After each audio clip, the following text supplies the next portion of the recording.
घने और हरे भरे जंगल में एक बहुत ही मोटा हाथी रहता था। उसका नाम था गोलू। गोलू इतना मोटा था कि जब वह चलता तो जमीन थर-थर कांपने लगती।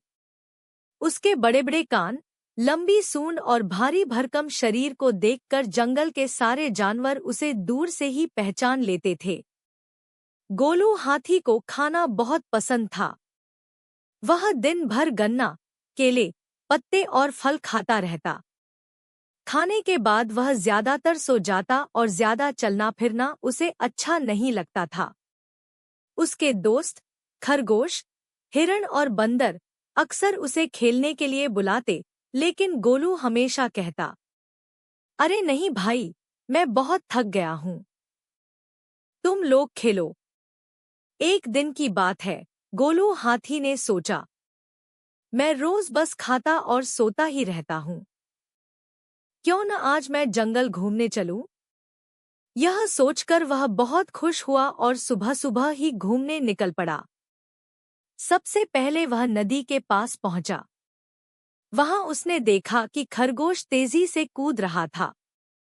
गोलू ने भी कूदने की कोशिश की, लेकिन जैसे ही उसने उछाल मारी, छपाक, वह सीधे पानी में गिर गया। सारे जानवर हंसने लगे। गोलू को थोड़ी शर्म आई, लेकिन उसने कुछ नहीं कहा। आगे चलते चलते वह पहाड़ी रास्ते पर पहुंचा। वहां रास्ता बहुत संकरा था। गोलू जैसे ही आगे बढ़ा, वह बीच में ही फंस गया।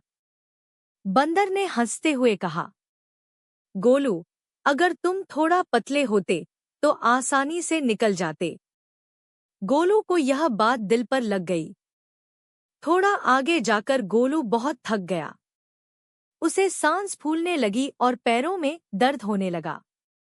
वह एक पेड़ के नीचे बैठ गया और उदास होकर सोचने लगा, शायद मैं बहुत ज्यादा मोटा हो गया हूँ। मुझे अपनी सेहत का ध्यान रखना चाहिए। तभी वहां एक बूढ़ा कछुआ आया और बोला, गोलू, मोटा होना बुरा नहीं है, लेकिन स्वस्थ रहना जरूरी है। अगर तुम रोज थोड़ा चलो, खेलो और संतुलित खाना खाओ, तो तुम मजबूत और खुश रहोगे। गोलू को कछुए की बात समझ में आ गई। उसने उसी दिन से रोज सुबह टहलना शुरू कर दिया। वह दोस्तों के साथ खेलने लगा और ज्यादा खाने से बचने लगा। कुछ ही दिनों में वह पहले से ज्यादा फुर्तीला और खुश रहने लगा।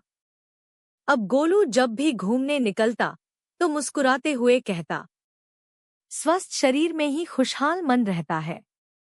और इस तरह मोटा हाथी गोलू ने घूम घूम कर